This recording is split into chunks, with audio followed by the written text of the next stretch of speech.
Hi there. It's March 22nd and we're continuing our journey through Torah in the book of Numbers, in Hebrew Bamidbar, meaning in the desert.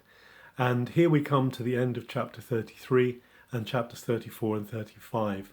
These chapters are very much about the land which the people are now on the borders of. Reuben, Gad and Manasseh, the 2.5 tribes, have decided to settle east of the Jordan.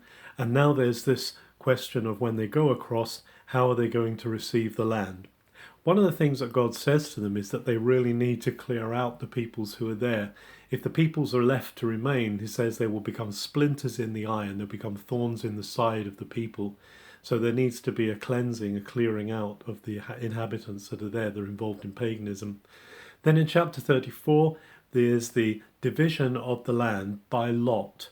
And this is, first of all, there's a description of the borders of the land, how it will run from the Mediterranean across to the Jordan, from up in the north on the borders of Syria, right down to the desert, the borders with Egypt.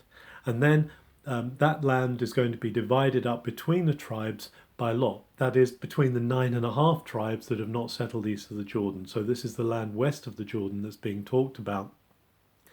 And in order for that to happen, each of the tribes sends a representative. Perhaps the nearest equivalent of the word nasi in Hebrew would be a chieftain, someone of a representative of the whole clan, a leader of the clan.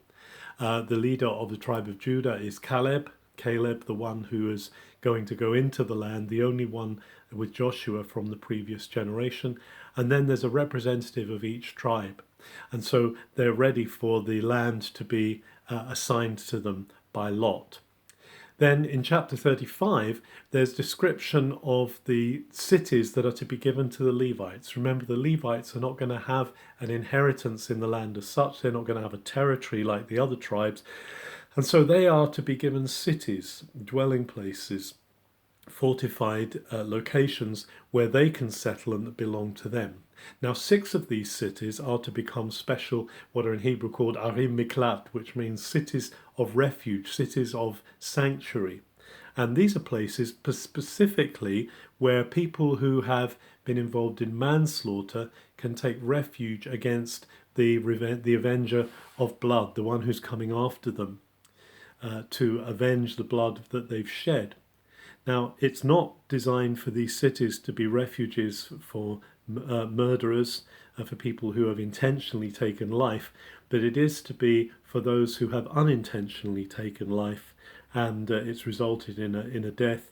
And the person who's shed that blood may go to one of the 6 cities of refuge and may stay there as long as the high priest is in office.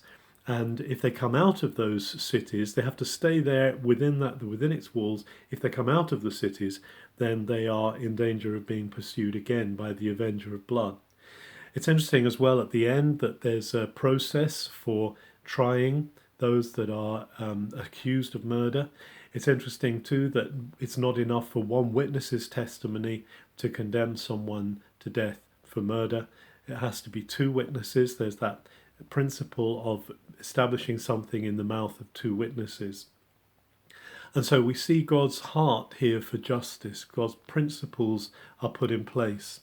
We may feel that these are not the same as our modern principles of justice. We may feel that they're very primitive in one sense, but we are saying here that this is God limiting the processes of vendetta and the processes of blood feud that would have been going on before without these kind of things being in place. So this is a mitigation. This is a limiting of a situation that would have been very common in those days among these peoples. Have a very good March the 22nd.